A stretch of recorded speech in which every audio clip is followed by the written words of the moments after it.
Hello everyone! I am back. I am sorry about not having a video for you last week. I was unexpectedly thrust into the work from home situation that most of you are probably experiencing right now as well, and I was dealing with a lot, honestly. This is absolutely something that I've never had to experience before. I manage a staff of 11 people, and suddenly I felt extremely responsible for the livelihoods of 11 people. When all of that responsibility gets put on your plate, everything else kind of goes out the window, and I was more focused on making sure that my team felt safe, I felt safe, and that everything around me was kind of being managed rather than making a video or editing and posting a video where I really haven't had the attention span to do more than kind of panic in small doses for the past couple of days. So I'm back this week. I will be making a bunch of videos in this shirt, so expect to see this shirt a couple more times. Today's video, I get to do something that I'm extremely excited for, and I did this last year. I had a blast last year, and I'm so looking forward to doing it again this year, and that is I will be participating in the OWL examinations hosted by the lovely Book Roast over on her channel. I will link it down below. She has an entire explanation video for this particular readathon, and if you're interested in joining, if you're interested in watching, I'm sure she has more than enough resources available for you over on her channel, so I'm not going to go into too much in terms of explaining details, but I did print off her amazing print-offs that she does every year. She puts in more effort than I put into my existence.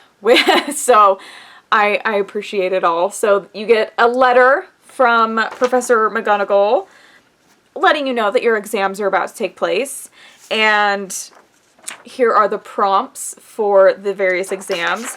And essentially how she has this structured is that you can either participate in the OWLs as just general exams and then try and just meet, you know, getting your owls by reading so many books, or you can choose a career. And I chose my career based off of one of my great passions in life, and that is cooking. So I chose the culinary sorcerer career. I printed the page off. I think it's stunning. This is literally, so last year I chose potioneer. And the reason I chose potioneer was because it had to do with mixing ingredients. And it wasn't really because I wanted to make like love potions or Felix Felicis or anything like that. It was just because I enjoy the process of like mortar and pestle and chopping ingredients and getting the most out of things. And I was like, bitch, that's just cooking. I love cooking. I cook all the time at home. I love baking. I love making sweets. I like making desserts. I love making savory. Like, cooking for me is right up there with reading in terms of what it gives my heart and what it gives my soul. It just feeds the part of me that needs to be like calm.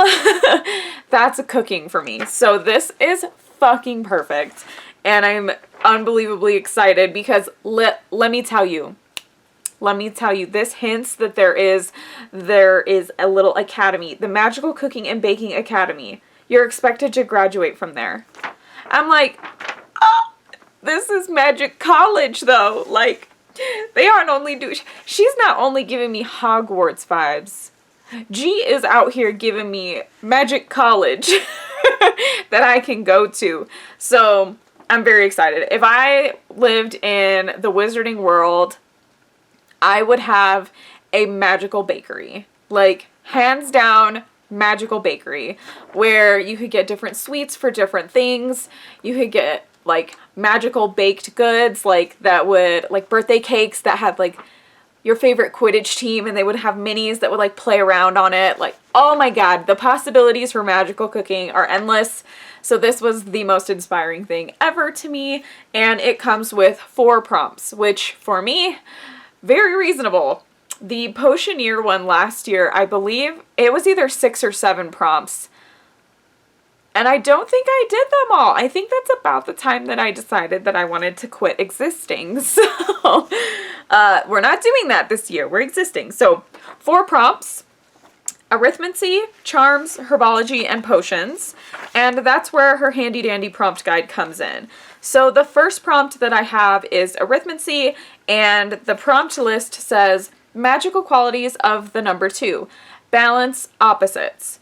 Read something outside your favorite genre. Well, my favorite genre is fantasy. And I would have to say, like, my least favorite genre is probably, like, westerns. But I'm not... Y'all, we on quarantine. We're not supposed to go anywhere. And I also don't want to buy any more books than I already have because I have a lot of books. So I'm going to read something that's outside of my favorite genre, fantasy. I'm going to read something that's science fiction. I struggle with reading science fiction because I feel like I'm not smart enough to read science fiction, but, you know, that's how it is.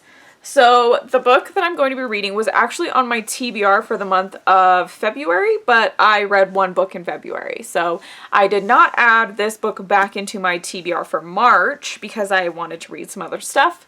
So I will be reading Snow Crash by Neil Stephenson. This is, honestly, Mike, my boyfriend, thinks that this is, like, right up my alley, but I read, like, 2 pages of this and then put it back down because it is a lot heavier sci-fi than the little synopsis on the back makes me think it's gonna be.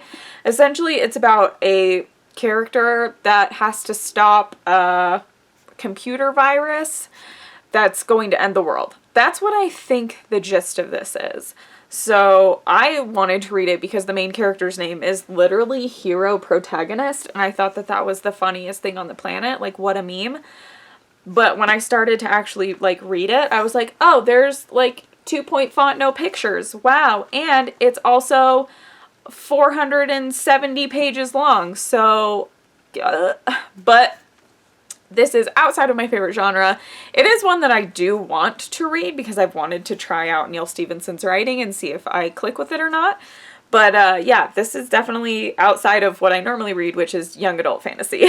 So the next prompt for Culinary Sorcerer is Charms, and the prompt for Charms is Lumos Maxima, read a book with a white cover.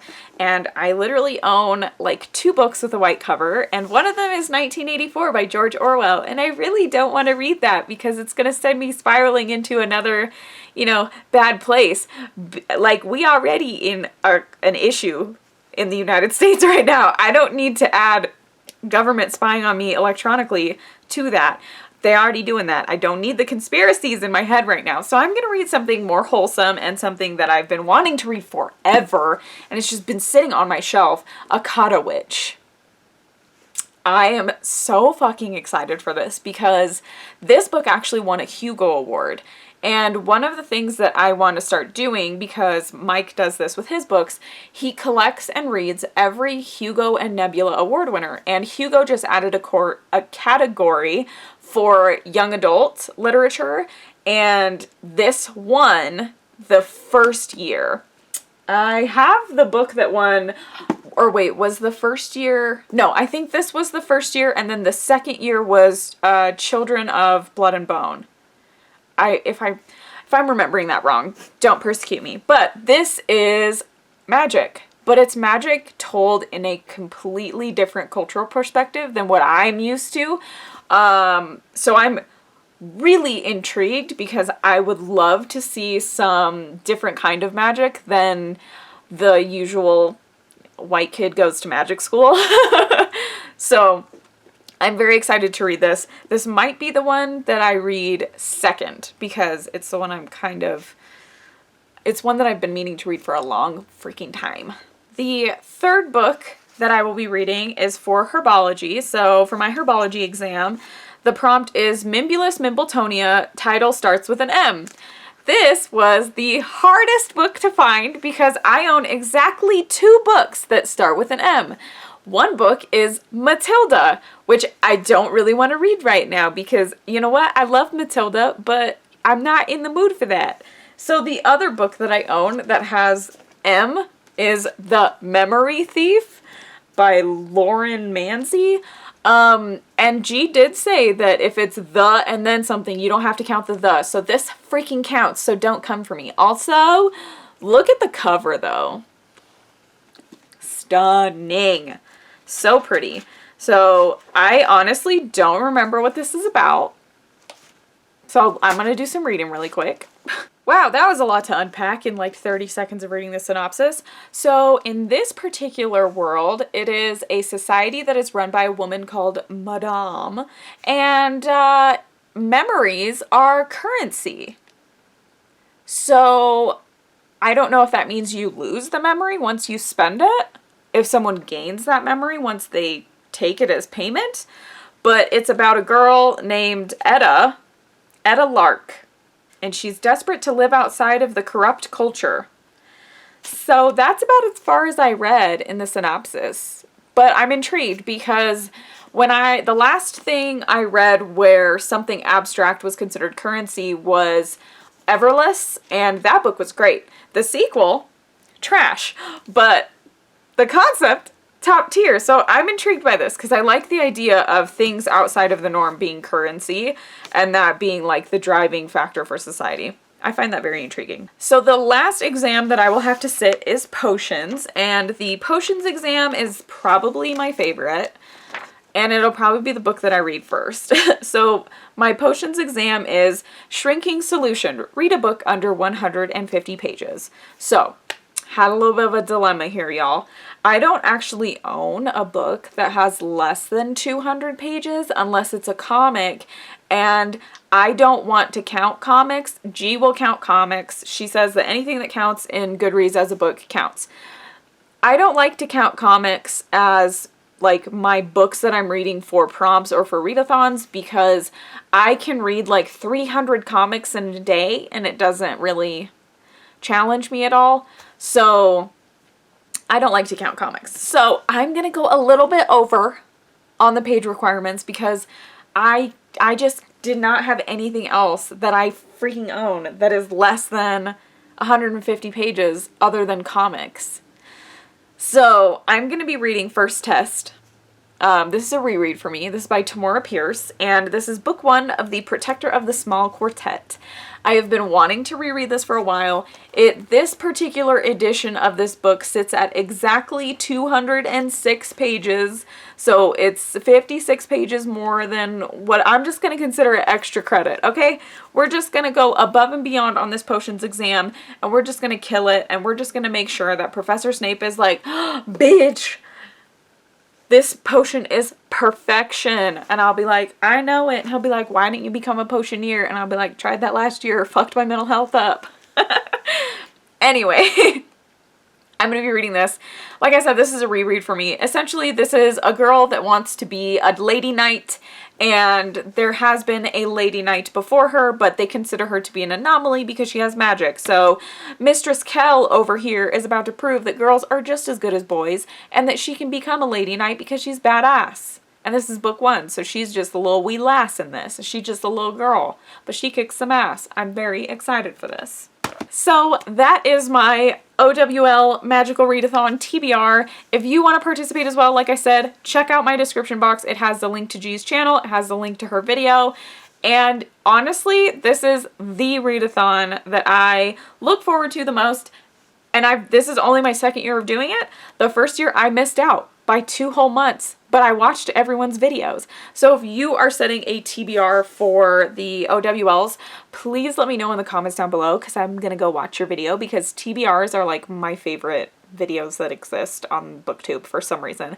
I don't know why. I think it's everybody just gets so excited for their books that they're going to read and everyone's so full of hope and they haven't failed yet. So I just like that energy. But thank you guys so much for watching. I will see you in my next video. Bye!